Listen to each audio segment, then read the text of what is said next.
नमस्कार दोस्तों, welcome back to my YouTube channel. कैसे हैं आप सभी। आज की वीडियो में आप सभी के साथ अपना CGL 2025 का एक्सपीरियंस शेयर करने जा रहा हूं कि कैसे एसएससी ने मेरे 1 से 2 साल की कड़ी मेहनत को पानी में मिला दिया। और मैं नहीं जानता, भगवान के भरोसे मैं अपना एग्जामिनेशन सबमिट करके आया हूं। भगवान ही जानता है कि मेरी एग्जामिनेशन एक्चुअल में सबमिट भी हुई है या नहीं। तो अगर आपकी आने वाली समय में एग्जामिनेशन है, CGL है, आपका CHSL है, MTS है, तो आज की वीडियो आपको ज़रूर देखनी चाहिए।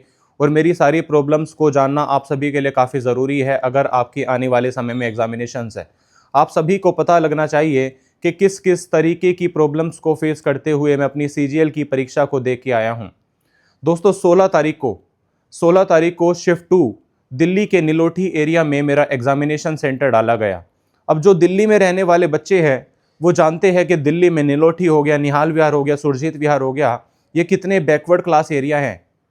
तो सबसे पहले तो सेंटर इशू मैं आपको बता देना चाहता हूं मेरे भाई, कि जैसे ही मैं उस लोकेशन पर पहुंचा तो 4 से 5 फुट सड़क में अंदर जाके एक स्कूल में एग्जामिनेशन सेंटर को डाला गया। और स्कूल की एरिया ऐसा था कि वहां पर वेल्डिंग की आवाज आ रही थी, गाय माता हमारी गलियों में चल रही थी। मतलब कुल मिला के एक वर्ड्स एरिया जिसको बोलते हैं दिल्ली का, वो वर्ड्स एरिया था। चलो एग्जामिनेशन सेंटर की प्रॉब्लम को भी अगर साइड रखे तो मैं चला गया अपना बैग वैग रख के उनके पास, तो मैं अपना स्कूल में एंट्री ले ली मैंने। तो स्मूथ तरीके से एंट्री दे दी, ज़्यादा उन्होंने चेकिंग भी नहीं की। मतलब फ्रीस्किंग होती है ना कि जूते उतरवाते हैं, ऐसा कुछ नहीं किया उन्होंने, बस नॉर्मली पॉकेट्स चेक करके उन्होंने एंट्री दे दी। तो नॉर्मली क्या होता है, एग्जामिनेशन सेंटर्स पर बाहर रोल नंबर लिखे होते हैं कि इस रोल नंबर से इस रोल नंबर तक इस लैब में बैठना होता है, लेकिन उस एग्जामिनेशन सेंटर पर बच्चों के नाम ही लिखे हुए थे, क्योंकि 300 से 350 बच्चा मुश्किल से एक शिफ्ट में एग्जामिनेशन दे रहा था। तो जैसे ही मैं एंट्री लेता हूं, मैं वहां पर जाके अपने एग्जाम लैब में जाता हूं, तो जैसे ही मेरा आधार वेरिफिकेशन का नंबर आता है, मैं जाता हूं उनके पास अपना आधार वेरिफिकेशन करवाने, जो इरिस वेरिफिकेशन होती है, करवाने। तो जैसे ही मैंने मेरी फोटो हो जाती है, फिर जैसे ही मैं अपना थंब लगाता हूं, तो वो मेरे को बोलते हैं कि आपका यहाँ पर इनवैलिड लिखा आ रहा है, आपकी आधार ऑथेंटिकेशन हुई ही नहीं है। तो मैंने उनको बोला, मैम मैंने आधार ऑथेंटिकेशन बिल्कुल प्रॉपर तरीके से की थी, सारी चीज़ों को मैंने बिल्कुल अच्छे तरीके से किया था, ऐसा हो ही नहीं सकता, 1% भी चांस नहीं है कि मेरी आधार ऑथेंटिकेशन अच्छे से नहीं हुई हो। फिर मैंने अपना लेफ्ट थंब ट्राई किया, अगेन वही सेम एरर मेरे को देखने को मिला। तो मैं जानना चाहता हूं कि एक बच्चा 1 से 2 साल की तैयारी करने के बाद जब एग्जाम देने जाता है और उसको इस तरीके की परेशानियां देखने को मिले, तो किस लेवल की डिमोटिवेशन बच्चा फेस करता है, वो मैंने फेस करी है।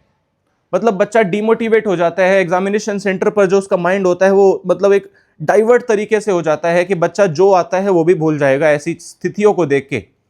तो 4 से 5 बार मैंने अपना अंगूठा लगाया, जब जाके मेरा आधार ऑथेंटिकेशन इरिस वेरिफिकेशन सक्सेसफुल हुई।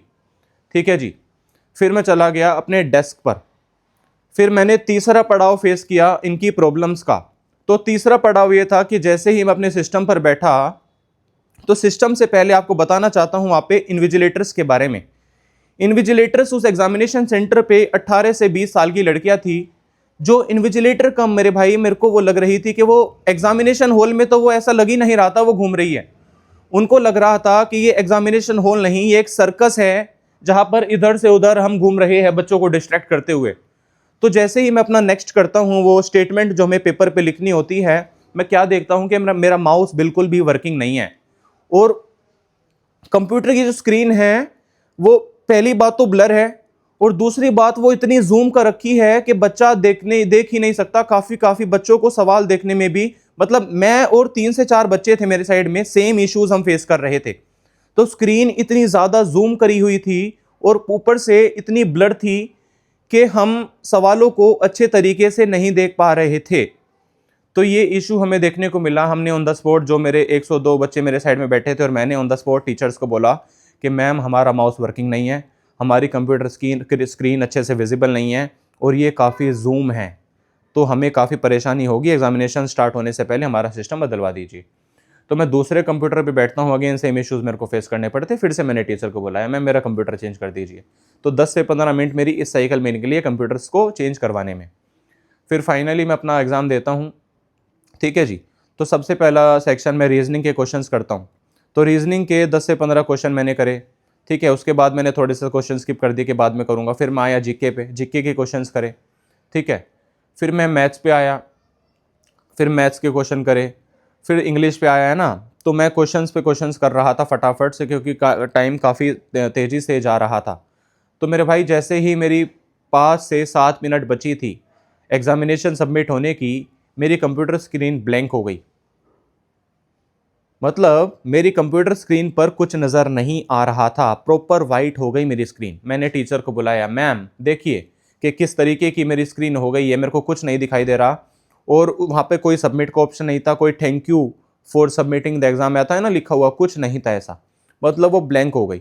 तो टीचर्स ने बोला एक नॉर्मल इशू है, हो जाएगा, 1 से 2 मिनट में आपका फिर से आ जाएगा। फिर मैं 2 से 3 में, आप समझ सकते हैं कि बच्चा एग्जामिनेशन दे रहा है, साल में एक बार एग्जामिनेशन तो होती है, इतनी कड़ी मेहनत करके बच्चा इतने स्ट्रगल्स को फेस करके एग्जामिनेशन देने जाता है, और उसकी जब 4 से 5 मिनट बच जाती है तो उसको ब्लैंक स्क्रीन देखने को मिलती है। उसको ये भी अंदाज़ा नहीं है कि उसकी एग्जामिनेशन एक्चुअल में सबमिट भी हुई या नहीं, और टीचर बोलती है कि 1 से 2 मिनट में ये इशू आपका रिजॉल्व हो जाएगा। तो किस लेवल की डिमोटिवेशन, किस लेवल की एंजाइटी, किस लेवल की घबराहट मैंने फेस करी, आप महसूस कर पा रहे होंगे। तो जैसे ही 1 से 2 मिनट बची थी एग्जामिनेशन की, वो थोड़ी थोड़ी मेरी स्क्रीन विजिबल हुई, और मैंने, मतलब वो सबमिट तो हो गया मेरा पेपर। तो उसमें आता है ना कि थैंक्स फॉर सबमिटिंग, है ना, वो मेरा कुछ नहीं लिखा आया। तो टीचर बोल रही थी बच्चों घबराओ मत, आपका एग्जामिनेशन सबमिट हो चुका है। तो मुझे नहीं पता कि मेरी एग्जामिनेशन एक्चुअल में सबमिट भी हुई है या नहीं। मैं भगवान भरोसे उस सेंटर से बाहर निकल कर आया हूँ। तो मेरे भाई ये था मेरा आज का CGL 2025 शिफ्ट 16 सितंबर शिफ्ट 2 का एक्सपीरियंस, दिल्ली के नीलोठी एरिया के भारतीय विद्यापीठ स्कूल का एक ऑनेस्ट रिव्यू। तो अगर आप सभी की भी मेरे भाई फ्यूचर में आने वाली एग्जामिनेशन है, तो आप सभी को मैं कहना चाहता हूँ कि सबसे पहले तो अपनी आधार वेरिफिकेशन प्रॉपर वे से कराना, उनका देखना स्क्रीन पे कि सक्सेसफुल लिखा आ रहा है, क्योंकि वो बिना देखे भी कभी भी बच्चों को भेज रहे हैं, मैं देख रहा था, उनको ऑब्जर्व कर रहा था। उसके बाद अगर आपको कंप्यूटर्स में दिक्कत देखने को मिले, अगर आप में माउसेज में आपको दिक्कत में देखने को मिले, ऑन द स्पॉट बदलवाओ, 1 सेकंड भी मत गवाना मेरे भाई। और अगर आपको किसी भी तरीके की इश्यूज वहां पर फेस करनी पड़ती है, बिना डर के बुलाइए, एग्जामिनेशन तो रीस्केड्यूल हो जाएगी, कोई परेशानी नहीं होती। ठीक है जी, यही थी आज की वीडियो। अगर आपको वीडियो अच्छी लगी हो, तो अगर आपने कुछ मेरी ऑनेस्टी देखी हो, तो मेरे भाई वीडियो को लाइक कर देना। और अगर आपने किसी भी सेम तरीके की प्रॉब्लम्स या मेरे जैसी प्रॉब्लम्स या कोई अलग प्रॉब्लम्स आपने फेस करी है, तो आप सभी कमेंट्स में ज़रूर बता सकते हैं। नमस्कार।